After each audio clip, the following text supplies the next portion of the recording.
El dedo en la llaga es investigar, informar, cuestionar y desafiar sin miedo al poder económico y político. Enaltecer la cultura, la educación y la innovación para generar sociedades libres. Te invitamos a ser parte de este cambio, donde todas las voces se escuchan. Con Adriana Delgado. Joaquín Cosío. ¿Qué tal? Actor, poeta, escritor. Mejor, escritor. Mexicano. Así es. Nació usted en Tepic, Nayarit. Tepic, Nayarit. Y muy chiquito, 2 años, Ajá. se fue a vivir a Juárez.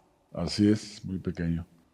Ciudad compleja, complicada. Sí, como todas las fronteras, una ciudad muy intensa, ¿no? ¿Cómo vivió esa intensidad? Se educó con 3 tías. Sí, crecí con 3 tías en Nayarit y por circunstancias mi padre había emigrado justamente a la frontera.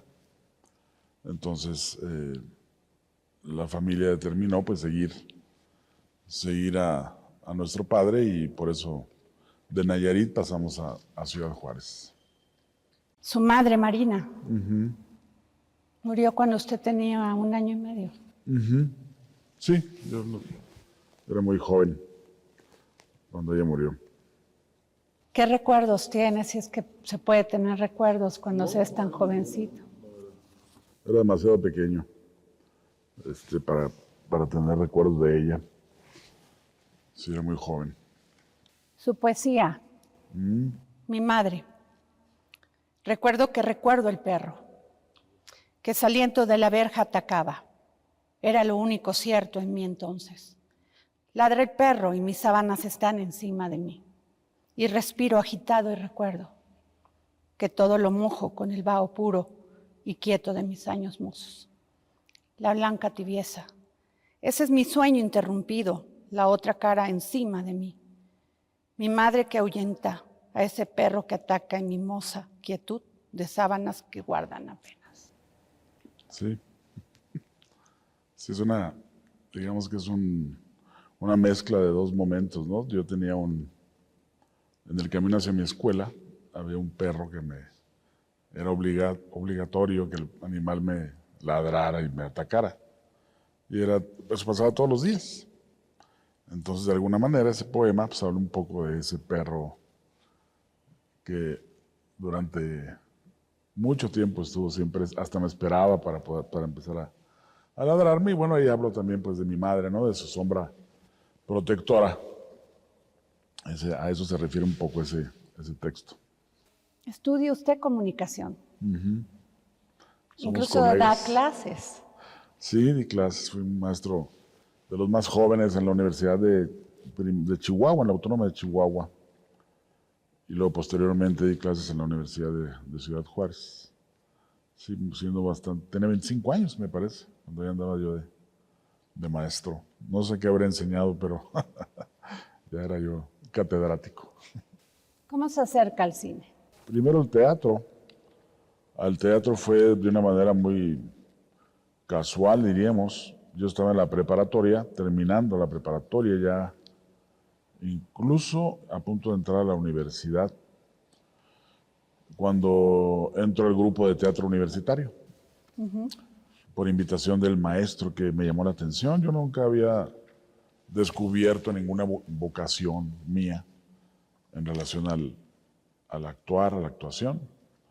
Pero ese maestro llegó a los salones y nos invita de una manera muy simpática y voy a su taller y de ahí en adelante ese maestro se convirtió en mi amigo y en mi maestro, Octavio Trías, en Ciudad Juárez, y con él empecé a hacer teatro propiamente hasta que hay la visita de un director muy connotado de aquí de la Ciudad de México que requería actores norteños para su puesta en escena. Hizo una selección y quedé yo dentro de los actores seleccionados y vinimos a la Ciudad de México a montar una obra estupenda, una obra de muy largo aliento que se llamó Felipe Ángeles, donde estuvimos varios actores de Chihuahua.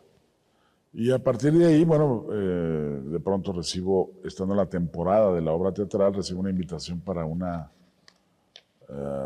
hacer una película, una participación más o menos relativamente pequeña que se llamó Una de Dos, de Marcel Cisniega. Y así empieza la carrera, digamos, en el cine.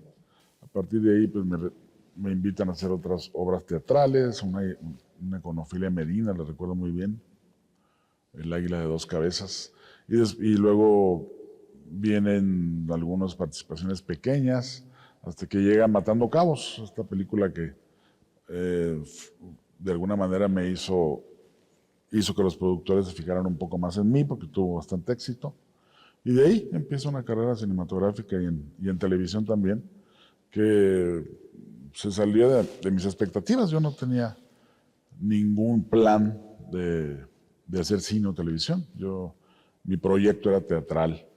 Sin embargo, bueno, pues la vida determina cosas y finalmente acabé haciendo televisión, cine, y ahorita básicamente lo que hago pues es cine, ¿no? El teatro ya es muy difícil hacerlo, el cine es más rápido, el cine dura menos, para hacer una obra teatral hay que ensayar mucho tiempo, etcétera, ¿no?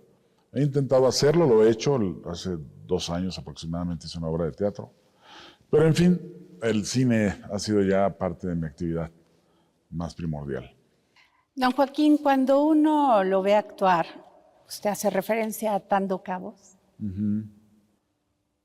interpreta usted al verdadero mexicano. Ese mexicano complejo, ese mexicano a veces que se confronta con sus creencias y con sus pasiones y con su lucha. En un país donde la corrupción ha sido parte de nuestra existencia. Sí. ¿Se cuestiona usted cuando interpreta? No, fíjese que no. Los actores no tenemos, digamos que, de alguna manera tenemos prohibido pensar sobre la calidad moral de los personajes, ¿no?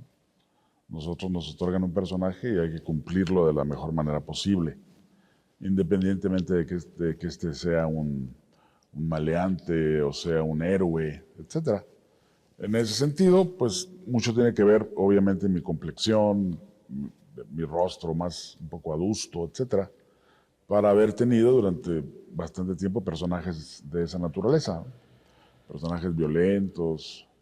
Sin embargo, también, por fortuna, ya a lo largo de la carrera he podido hacer papeles de otra índole, como por ejemplo una última comedia que se llamó Lecciones para Canallas, donde interpreto a otro tipo de personaje, un estafador, y es una comedia, y sobre todo Viva México, donde hago 3 personajes y uno de ellos es una especie de retrasado mental, de bobo, así lo califica el director, Luis Estrada, y por lo tanto ya logré zafarme un poco de ese estigma de personajes violentos. Y además, independientemente de personajes violentos, estas películas de Luis Estrada son una sátira. Sí. Una sátira. A veces nos hace reír, a veces nos hace reflexionar. El cine es un elemento muy importante para cambiar a veces las percepciones de las personas sobre quién nos gobierna. Sí, claro. Más hablando de Luis Estrada, ¿no? Que es un cine que siempre ha sido muy crítico, sobre todo con el régimen en turno, con el gobierno en turno. En todas sus películas hay una mención clara al sistema político mexicano.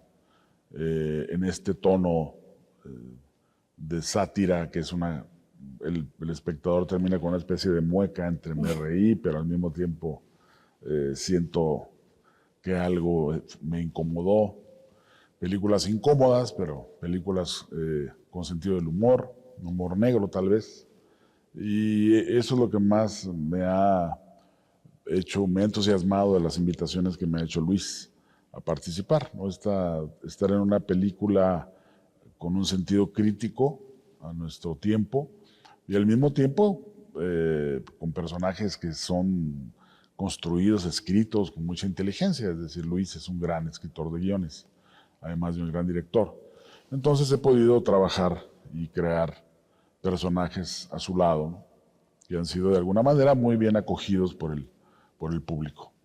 ¿Qué tanto le ha servido pues, su formación en el área de ciencias de la comunicación, del periodismo, entender a estos personajes? Bueno, de alguna manera haber estudiado una carrera, pues abre evidentemente la perspectiva de lo que es el mundo, de lo que son las relaciones, de lo que es entender la realidad de alguna forma. Abordar una película, pues es siempre entrar a un universo que habla de un fragmento, de un segmento de la vida. En el caso de Luis, por ejemplo, pues hay posiciones incluso filosóficas en relación a la vida social de nosotros. Uh-huh. Hay posiciones en relación a las relaciones sociales, en fin. Haber estudiado comunicación no tiene que ver directamente con mi trabajo como actor, pero actuar es comunicar. Es decir, el trabajo del actor es poder expresar emociones incluso muy complejas. El actor no puede quedarse con emociones internas sin darle salida, porque finalmente nuestro trabajo es siempre hacia un auditorio o hacia un interlocutor que no vemos, como podría ser el cine, ¿no? En el teatro es totalmente distinto. El teatro tenemos al espectador a 3 metros de nosotros. En el cine no, en el cine estamos frente a una cámara que representa o que tendría que representar a los muchos rostros de un auditorio que tendría que ser abundante. Don Joaquín Cosío, usted pues ha interpretado a Don Neto, a Rubén Mascarita en Matando Cabos, sí. A Juan en Arráncame la Vida, sí. Al general Medrano en 007, al Cochiloco famoso.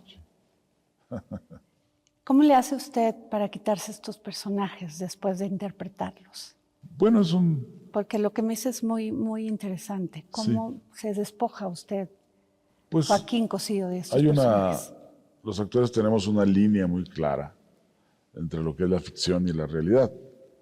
Si nosotros nos llevamos la ficción a nuestra casa, pues empezamos a tener problemas mentales. Es decir, no podemos traernos el drama o la historia con nuestra familia, con nuestros personajes, con nuestras personas inmediatas. Hay que tener claridad en ello, ¿no? Yo siempre he visto la actuación como en el sentido de juego o de divertimento. En inglés, performance o play, habla de eso, de jugar. El trabajo del actor es eso, un juego serio, digamos, un juego denso, un juego profundo. Pero finalmente es ello, un juego donde hay reglas. Y una regla fundamental es, esto es una ficción. Esto no es verdadero. Aunque nuestro deber es hacer que parezca verdadero. Uh-huh. Sí, pero por eso mismo en escenas de acción, de violencia, el actor siempre tiene que tener consciente de ello y no perder el sentido ni arrebatarse por una escena violenta o de acción. Es decir, siempre tenemos que tener conciencia de que estamos actuando y de que lo que estamos haciendo es una ficción, una mentira que tiene que tener verosimilitud. Me llama la atención esto que dice usted. Es ficción, pero a veces la realidad supera a la ficción. Sí, en este país. Luis Estrada ha dibujado cada sexenio, cada gobernante en este país, con sus películas, con una absoluta libertad y con los personajes en los que le imprime esta realidad que vivimos. Sí, él es un director comprometido con su realidad inmediata. Y trabajar con él es crear personajes que tengan un aliento de vida importante. Es decir, Luis es muy estricto en su trabajo con los actores. Es decir, por ejemplo, el trabajo con el texto es muy riguroso. Él escribe un guión y él requiere que ese guión sea dicho como está escrito. En alguna ocasión lo dijo, ¿no? Bueno, yo duro 5 años escribiendo un guión para que un actor quiera improvisarlo, es decir, no es factible. Entonces, ¿para qué escribí un guión si el actor quiere dejar salida libre a su imaginación o a su capacidad de improvisar. Y creo que es bastante entendible, es decir, el actor actuar un texto de manera natural, ese es el trabajo. Cumplir con las comas, con los puntos, con los 3 puntos, con los signos de admiración, traducirlos en una acción viva y verdadera y que no se note de ninguna manera que venimos de un guión, que hay un guión escrito que ya predeterminó todas las acciones del personaje. Luis Estrada ha sido cuestionado por cada sexenio en turno. No gustan sus películas. No les gusta al poder que los cuestione. Sí, exactamente. Lo mejor de todo es que probablemente a los regímenes en turno no les agrada, pero al público sí. Entonces Luis Estrada es uno de los directores cuyas películas han sido vistas y aún se repiten. El caso del Infierno es una película que pasa en televisión cada semana. Entonces, me parece muy importante y me agrada mucho que incomode con sus propuestas cinematográficas, que finalmente haga de un arte como el cine, que pudiera parecer trivial, hay que ir al cine a divertirnos, y él lo convierte en un planteamiento donde cuestiona su realidad, y lo mejor de todo, jamás olvida que está haciendo una película. Siempre hay entretenimiento, siempre hay risa, siempre hay drama. Entonces uno siempre está viendo algo que lo entretiene. Y por eso, de alguna manera, me parece que puede explicar el éxito de las películas de Luis. Además de este cuestionamiento de dividir a la sociedad entre clases, entre los fifís, los conservadores, los chairos. ¿Qué piensa usted de esto? Bueno, es una retórica en turno, ¿no?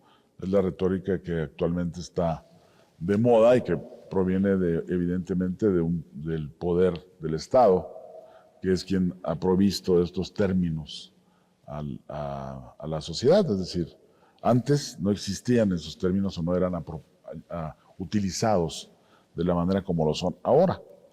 Bueno, lo que Luis siempre ha hecho un cine donde hay una división de clases, donde hay personajes antagónicos justamente por esa división social. Ahora pues lo recupera un poco y se inscribe dentro de este discurso, utiliza estos términos que, insisto, son parte pues, de una retórica que seguramente cambiará con el próximo régimen que nos gobierne. ¿Alguna vez usted se ha autocensurado? No, no he ejercido de ninguna manera la censura sobre mi propio trabajo, es decir, es todo lo contrario. Mi trabajo consiste en eliminar todos los obstáculos que podemos tener como actores. O sea, el actor, como cualquier ser humano, es un ser que tiene inhibiciones, que tiene fobias, que tiene actitudes, antagonismos, filiaciones, pero en el trabajo del actor pues no cabe externarlas o alimentar un personaje con ellas. Son filias que pertenecen al actor, no al personaje. Habría que descubrir y estudiar muy bien el personaje. El personaje es una cosa y el actor es desde luego otra. Don Joaquín Cosío Osuna, desde su primer película hasta esta última, ¿qué ha cambiado en usted? Bueno, pues evidentemente mucho, ¿no? Es decir, llevo alrededor de 50 películas, entre papeles pequeños o papeles protagónicos, y el aprendizaje es interminable, es decir, cada experiencia cinematográfica es distinta, cada director enseña, propone. Entonces cambia muchísimo la noción de uno mismo como actor. Yo creo francamente que el actor siempre tiene que entrar en una pequeña crisis antes de interpretar un personaje. El terreno de la comodidad es un terreno peligroso. Si un actor se siente cómodo en su carrera o con su trabajo, creo yo que ya se perdió algo importante, ¿no? Si el actor no se siente nervioso, si el actor no siente un poco de ansiedad al saber que va a entrar en otra circunstancia que no es la propia, creo yo que eso hay que reflexionarlo con muchísima agudeza y con mucha inteligencia. El trabajo de nosotros es hundirnos en una especie de torbellino donde hay una realidad, que es la realidad del set, que es la realidad del otro personaje, que es la realidad que nos da el guión y la realidad que nos propone el director. México, país de paso de migrantes, doloroso. Muy doloroso. Huyen de Centroamérica, de la guerra, huyen de la delincuencia, huyen de la violencia, huyen del hambre. Usted escribió una poesía, Emigrados. Dije que había una ciudad, o unas calles, o un viento soplando. Dije que había un hogar, o una chimenea, o un sofá, o un destino como casa olvidada. O dije también que había una calle con una chimenea, una calle con lluvia, y un sofá y un sueño. O dije que todo eran calles bajo la lluvia, trenes, soñando con una noche tibia. Y un destino como ciudad. Sí, es un poema sobre la migración, sobre todo porque, como lo platicábamos, pues vengo de una ciudad que siempre está en tránsito, una ciudad de Juárez, ¿no? Entonces la vivencia de una ciudad con una población tan distinta, tan cambiante, pues de alguna manera me ha siempre hecho cuestionarme sobre ello, el papel del migrante. ¿Le duele? Bueno, claro, es una figura muy, ¿cómo diría yo? Muy triste, no encuentro otra palabra. El migrante en realidad es alguien que busca un sentido mejor, un bienestar para él y para su familia. Es muy agresivo y muy inhumano no asistir a un migrante, no extender la mano a quien la necesita. No están buscando otra cosa que un bienestar que requieren. Y en todo caso, el migrante es un ser muy valiente. Es un individuo que se atreve a salir de la seguridad que le puede proveer de alguna manera su país para buscar una mejor fortuna. En ese sentido, merecen para mí toda la admiración y circunstancias como las que han ocurrido ahora, que un accidente terrible donde mueren más de 30 migrantes, es muy lamentable que estas personas que buscan una mejora para sí encuentren un destino tan trágico a partir de la insensibilidad y del descuido y del desprecio de quienes tendrían que abrirle las puertas o extenderle la mano. Somos número en este país. Las mujeres somos número. Todos los días matan a una mujer. Claro. Todos los días encontramos una niña que es vendida, don Joaquín, en la Sierra de Guerrero. Todos los días las mujeres tenemos miedo a hablar, a exigir, porque tenemos miedo a que nos maten. ¿Qué piensa usted de esto? Es una realidad trágica, una realidad de la cual debería de ser una preocupación fundamental para quienes gobiernan el país, ¿no? La seguridad de las mujeres, que es literalmente sufren una constante agresión. En el caso de Ciudad Juárez, yo viví el 2010, el 2012, donde los feminicidios eran una noticia diaria, donde la ciudad se enfermó de crimen y de sangre, y donde los cuerpos de mujeres aparecían uno tras otros y donde las autoridades no podían hacer nada, y donde finalmente no queda otra cosa más que pensar que tendría que haber habido colusión, de estar coludidos las autoridades con los criminales. Entonces, es lamentable que un país como el nuestro, una mujer no pueda caminar con el libre derecho de hacerlo como le dé su gana, vestida como le dé su gana, en la actitud que le dé su gana, a la hora que le dé su gana, porque simplemente puede ser sujeta de una agresión, de alguien que supone que puede lastimarla, violentarla, porque es muy probable que no le pase nada al agresor, desde luego. Impunidad. Impunidad absoluta, ¿no? Es lo que decíamos en Ciudad Juárez. ¿Por qué se matan mujeres? Porque se puede. Porque puedes matarlas y no te va a pasar absolutamente nada. Don Joaquín, usted escribe un libro en 1990. Cuénteme de él. Sí, yo estuve en un taller de literatura, un taller literario, al cual también entré muy joven, porque yo escribía, como todo el mundo lo hacemos, ¿no? Escribía cosas, escribía ideas, pensamientos. Y a la par que empecé a actuar, empecé a escribir y hubo un taller literario ahí en Ciudad Juárez donde fui y donde había una comunidad, un grupo de personas que también escribían, al igual que yo. Llevábamos nuestros textos y se sometían a la crítica de todos, los comentábamos, los celebrábamos o bien los criticábamos de manera muy, muy fuerte. Es decir, ahí era algo que aprendí y que me ha servido para mi carrera como actor, a no ser tolerante con tu propia inventiva. No por el hecho de escribir una línea o una frase, eso ya es un poema.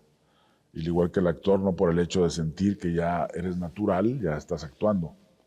Eso me ayudó bastante, muchísimo, y me dio, creo yo, que elementos para entender que la actividad artística siempre es una aspiración, nunca se alcanza.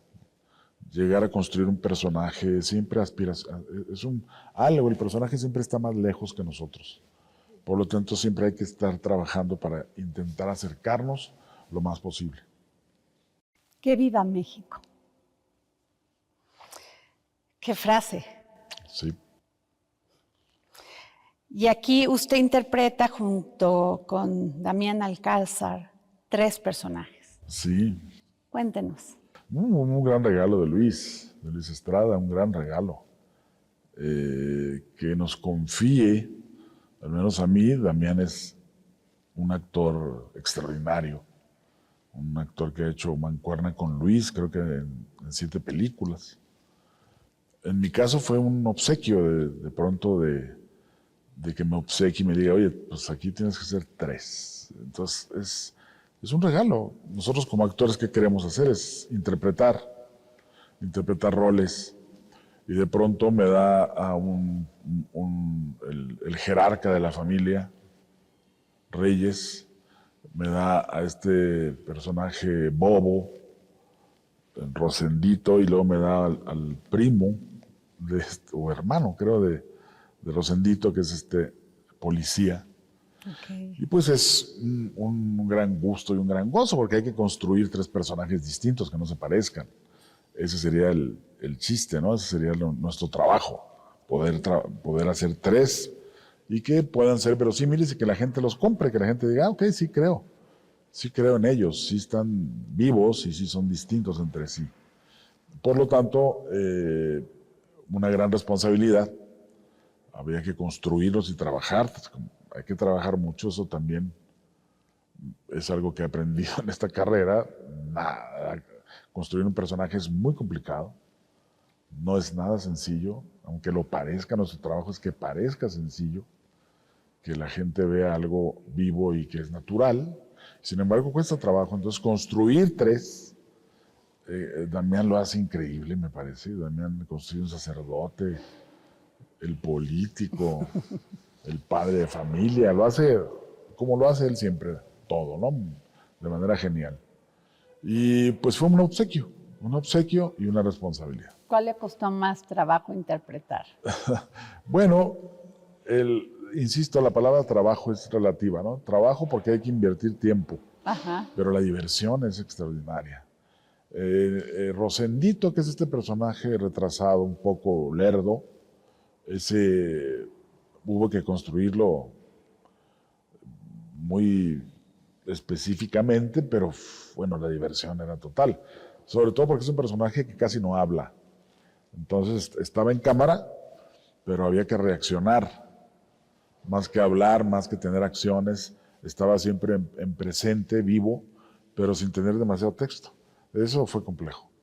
Cuando termina una película así, que requiere tanto, donde pues hay una gran emoción, hay una gran pasión, hay una gran disciplina, como usted lo ha descrito aquí, tener muy claro el guión, leerlo, no salirse de ahí.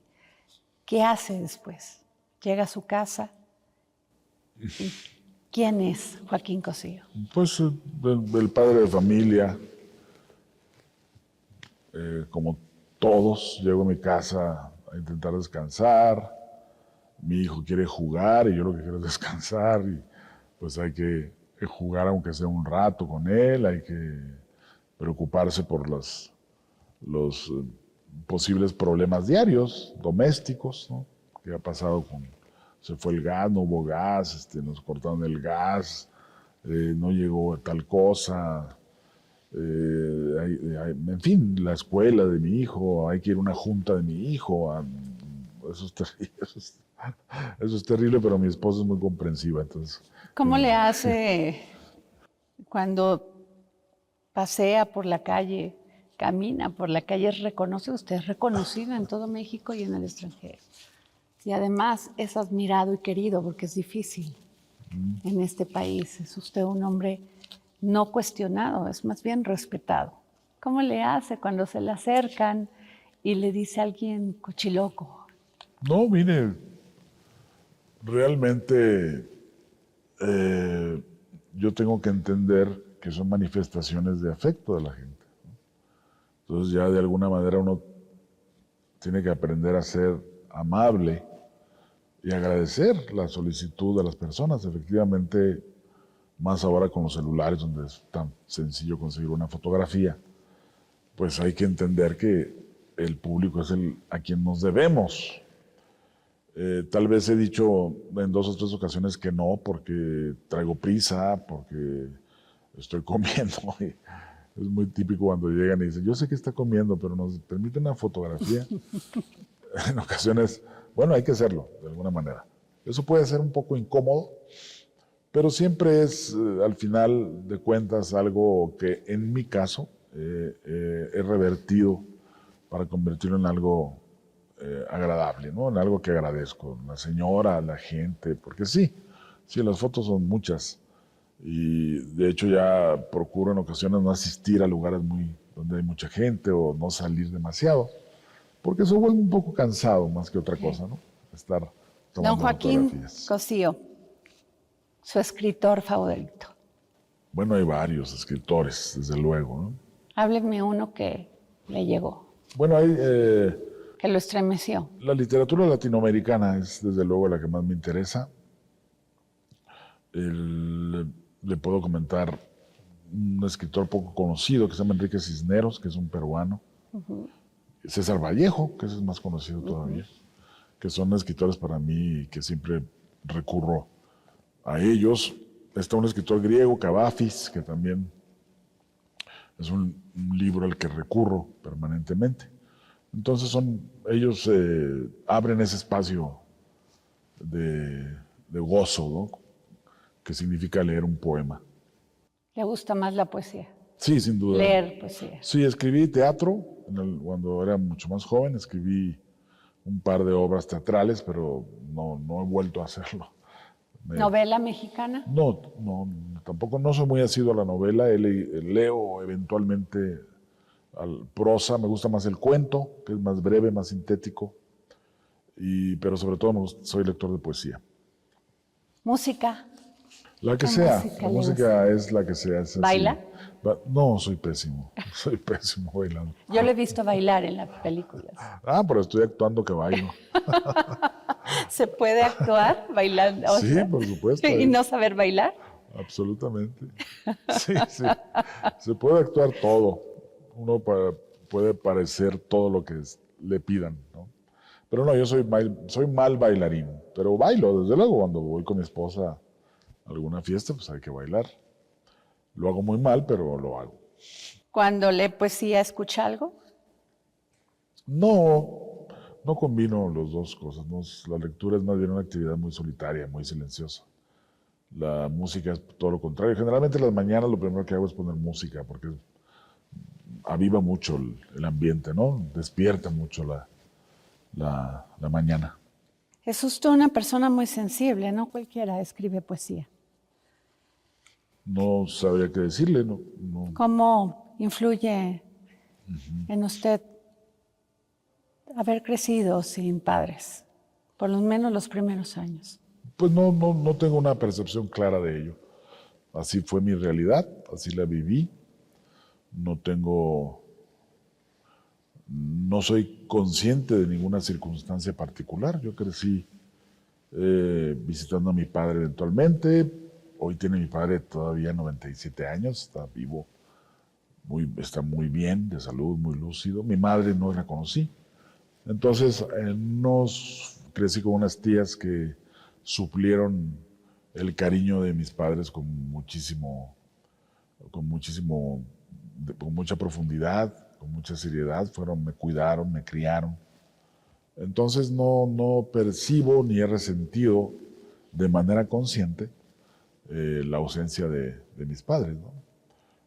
Mi padre vive, como insisto, de alguna forma él estuvo siempre. Mi madre no tengo noción porque no la conocí, porque no sentí de alguna manera lo que es tener una madre. De sus poesías, ¿cuál es la que más le llega?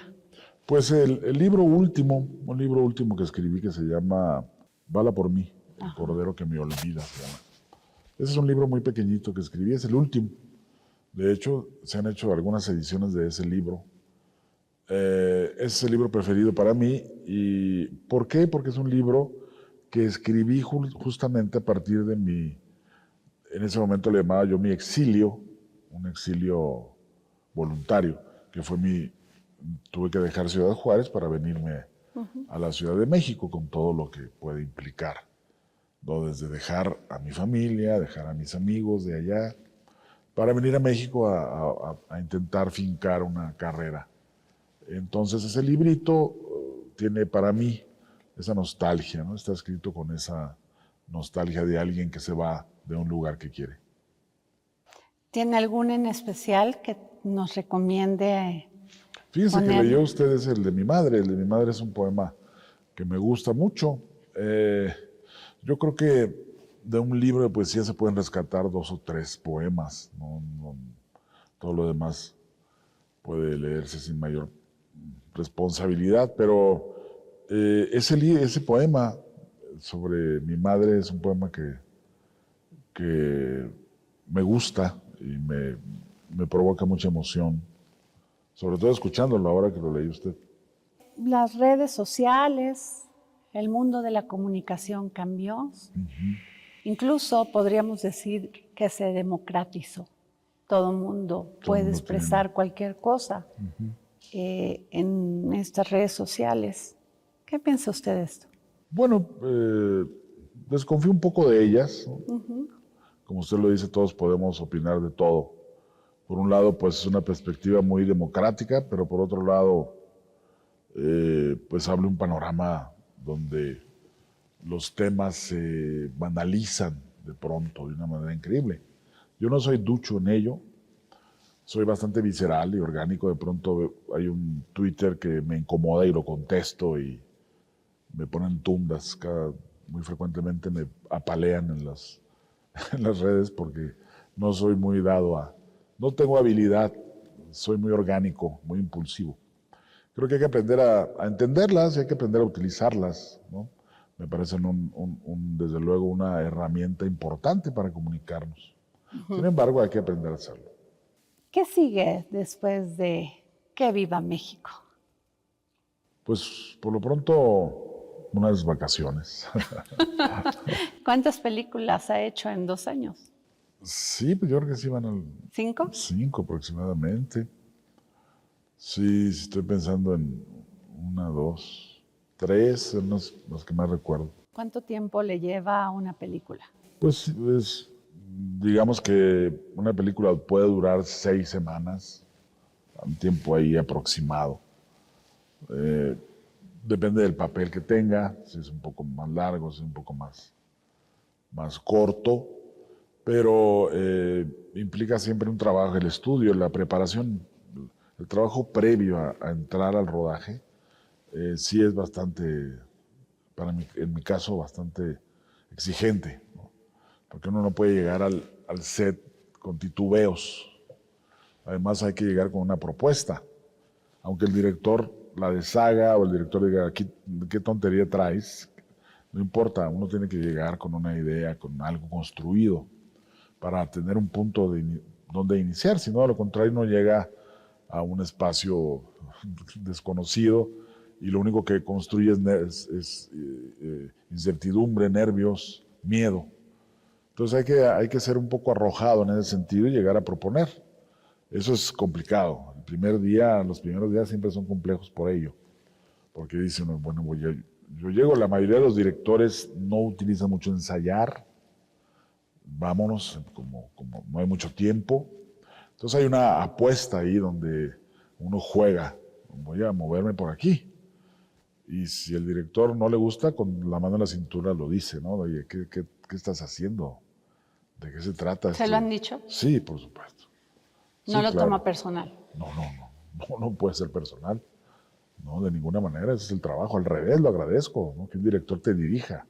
Es algo que agradeces, que un director diga, no, es que esto va por acá. Es que este personaje tiene esto. Entonces va uno resolviendo, clarificando el panorama, ¿no? Entonces es todo lo contrario, el director, porque se estila mucho que el director no dirija. Claro. No, que el director ok, muy bien. Porque ellos tienen otros asuntos, ¿no? La cámara, después editan, la relación con otros personajes, en fin, muchísimas cosas como para estarse preocupando, ¿no? De que el actor, cómo llegó, etcétera. Don Joaquín, usted ha recibido muchos premios. Algunos, sí. ¿En algún momento perdió piso? Que yo sienta, no creo haber perdido piso. No sabría responderle porque si lo perdí, pues yo no me di cuenta. Y nadie me lo ha hecho notar. Es decir, entre mis personas cercanas, mi familia, mis amigos, no me han dicho jamás que me crea demasiado, ¿no? Hay algunos beneficios que deja el trabajar de manera pública, como es que de pronto en un restaurante si hay una cola, te permitan pasar antes. Claro que hay que hacerlo con bastante tacto, porque la gente se puede enojar, pero bueno, esas pequeñas deferencias que de pronto ocurren, pues yo no hago más que agradecerlas, ¿no? Y en ocasiones hay que rechazarlas, porque sí es de pronto incómodo que nos den esa deferencia a los actores o a los personajes públicos, cuando en realidad no las merecemos del todo. Claro, el cine mexicano está de moda. Muchos directores ganan Óscares. Sí. Ha cambiado mucho. Sí, claro. ¿Qué piensa usted? Pues el cine mexicano siempre ha tenido una presencia interesante, ¿no? Siempre, no olvidemos, por ejemplo, recuerdo al menos ahorita a Pedro Infante ganando el Oso de Berlín, el Oso de Plata o el Oso de Oro, no recuerdo, ganando un premio de esa naturaleza, es decir, ya estamos hablando de Pedro Infante. El mismo Ignacio López Tarso, que falleció hace poco, también es un actor muy reconocido y muy premiado en otros ámbitos. Entonces hay vamos a llamarle una tradición, de una presencia fuerte del actor mexicano y del cine en la industria, me lo parece. Ha tenido altibajos, desde luego, como todas las industrias, pero me parece que es un cine vivo, es un cine que está vivo, que está produciendo, que está generando, que está dando de qué hablar. Más ahora, efectivamente, con esta generación de nuevos directores que han dado un lugar muy predominante al cine nacional. ¿Película o series? Series porque pagan más, no es cierto. No. Bueno, no hay manera de compararlos, ¿no? Si, solo por cuestiones de agenda tendríamos que decidir entre una película o una serie. Pero ambas son sumamente enriquecedoras y vitales para mí. Una película efectivamente dura menos, es otro sistema, hay mucha espera, por ejemplo. El cine es esperar, esperar, esperar. Y la serie, pues es algo mucho más inmediato, no tiene el cuidado, por ejemplo, de la luz, de todo el ambiente que el cine requiere. Las series son un poco más rápidas, por así decirlo. Duran más, hay trabajo por más tiempo, lo cual eso es importante. Entonces, si una serie te llama, digamos que eso es un buen estímulo. Más ahora que se están produciendo muchas, entonces eso viene muy bien a la comunidad de actores. ¿Me puede decir en 2 minutos que viva México? ¿Qué significa? Significa la presencia de un director valiente, crítico, el comentario de un director sensible, que retrata una versión del país con personajes entrañables. Muy bien. Muchas gracias, don Joaquín Cosío, por esta entrevista. Muy amable. Gracias a ti. Gracias a ustedes. El próximo jueves, en El Dedo en la Llaga. Eres la presidenta y directora de Pfizer. ¿Crees que hace falta más mujeres en posiciones como la tuya, con esta visión de mujer? La respuesta es sí. ¿Qué hacer, Constanza? Sin dudas, creo que cuando tienes líderes mujeres, la equidad en general y la diversidad mejora más allá del género, ¿no? Okay. Obviamente somos más sensibles en líneas generales a estos temas porque nos toca vivirlo de primera mano, ¿no? Creo que es aparte una decisión económicamente inteligente. Hay estudios, hay uno en McKinsey hecho hace poco en Latinoamérica, en más de 345 compañías, que muestra que las compañías que tienen líderes mujeres en sus equipos de dirección son hasta un 44% más rentables. Es decir, que no solo es lo correcto, sino que es lo inteligente hacer tener equipos con más mujeres. ¿Qué hacer? Yo creo que esto no tiene una respuesta única. Creo que la brecha comienza con la educación. La educación es el primer peldaño para dar equidad de oportunidades, ¿no? Entonces creo que la educación es muy importante.